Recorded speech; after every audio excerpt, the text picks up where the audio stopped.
And then here is Neil falling asleep talking about the grandfather paradox. We're their ancestors. If they destroy us, won't that destroy them? Bringing us to the grandfather paradox. The what? If you went back in time and killed your own grandfather, how could you have been born to commit the act? What's the answer? There's no answer. It's a paradox. But in the future, those in power clearly believe that you can kick grandpa downstairs, gouge his eyes out, slit his throat without consequence. That's reversing the flow of time. Doesn't us being here now mean it never happened? But we stopped them. Optimistically, I'd say that's right. Pessimistically? In a parallel worlds theory, we can't know the relationship between consciousness and multiple realities. Okay. Well, let's the grandfather paradox. Can we look at that up first before we talk Let's about look at it? the grandfather Make paradox. sure we know what we're talking about. Grandfather paradox. The grandfather paradox is a theoretical time travel paradox that describes what happens if someone travels back in time and kills their grandfather. Okay, good. If the grandfather is killed, then the time traveler would not have been born. If the time traveler was not born, then they could not have traveled back in time to kill their grandfather.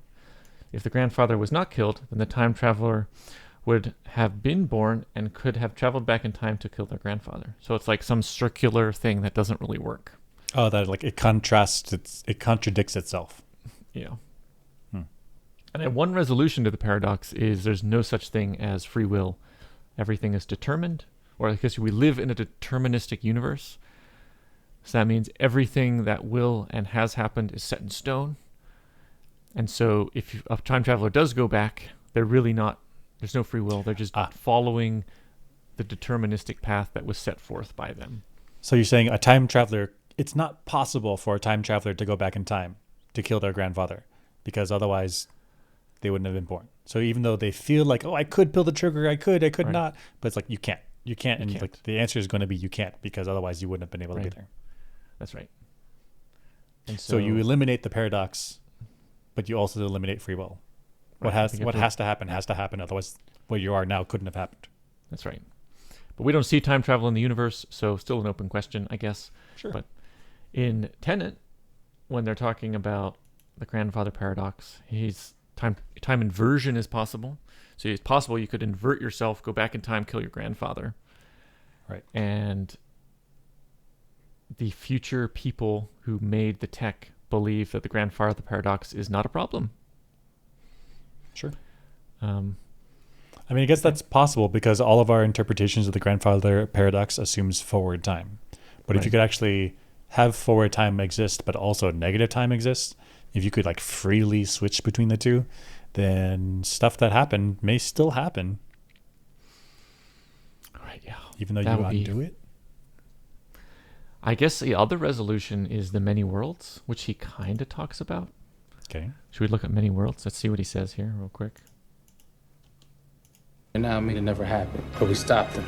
Optimistically, I'd say that's right. Pessimistically? In a parallel worlds theory, we can't know the relationship between consciousness and multiple realities. I'm not sure what he means there, but if we go many worlds theory, sure. Many worlds interpretation of quantum mechanics.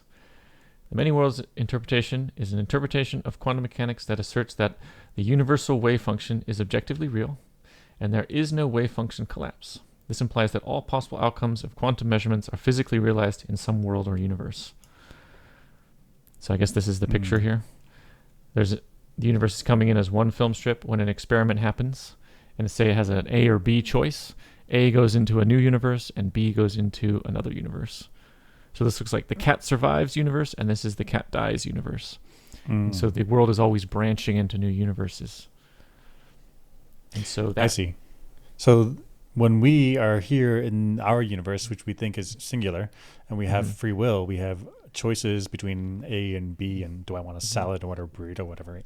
But what we're saying is that in a many worlds theory, a many worlds approach to the universe, you can't tell the difference between should I have a burrito or should I have a salad. You just do one, and then there's another universe where you did the other. Yeah, exactly. And so all possible realities are existing somewhere in whatever that's called. They all exist. And so...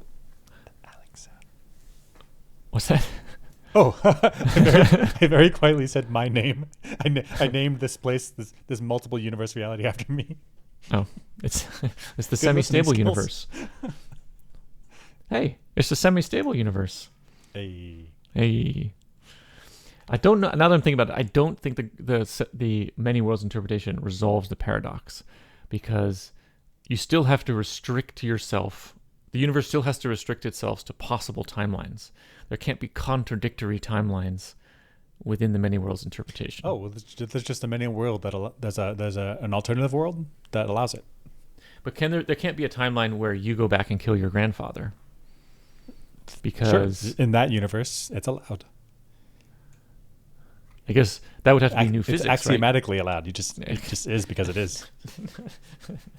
So, I mean, does that mean in many worlds interpretation, not just does all universes exist that are consistent with our understanding of physics, it's like all universes exist, including the ones that are like a soup of chaos, because there's no rules. Okay, I'm not a many worlds theorist person, but I guess I would arrange them by their hierarchy of things that transfer and things that are plausible. And then like on the far extreme is there are no rules. Like anything's anything. Doesn't matter. Okay. Man, it's not only many worlds of the universe as we know it, it's many worlds of like physics rules as could possibly be. That they break down, nothing makes sense anymore. Like matter doesn't exist. Like sure, I guess. Okay. Matter doesn't exist. What is this? Just this empty space. What Empty am I? space. Well, hey, that's possible in the many worlds interpretation.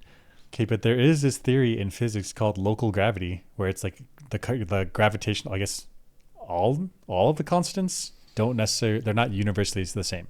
So if you're like we look to the other side of the universe, their gravitational constant is some other thing, and so physics just behaves differently over there. Mm-hmm. I don't like it. I don't either. subscribe to that theory. It sounds too much for me. It breaks down everything. Anything can be anything. Mm-hmm.